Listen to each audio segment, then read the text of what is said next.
د محسن داوړ غیرتي خبره پاکستان ته د طالبانو او افغانستان په اړه سپینه خبره وکړه. ګرانو لیدونکو السلام علیکم. د پښتون ژغورنې غورځنګ او د پاکستان د پارلمان غړي محسن داوړ ویلي پاکستان له خپلو تیرو تګلارو څخه زده کړه نه ده کړې، ځکه اوس هم افغانستان سره دوه مخیتوب کوي او طالبانو ته له هر چا ډېر ارزښت ورکوي. محسن داوړ پرون د پارلمان غونډې ته په خپله وینا کې ویلي که پاکستان افغان طالبان دومره هوښیار ګڼي نو د پاکستان واک دی ور وسپاري.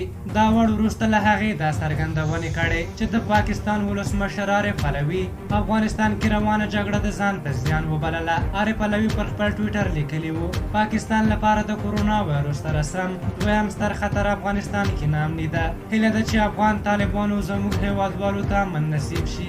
له دې څو ورځې وړاندې د پاکستان د بهرنیو چارو وزیر شاه محمود قریشي بیا ویلي وو چې افغان طالبان ډېر هوښیار او ځیرک انسانان دي.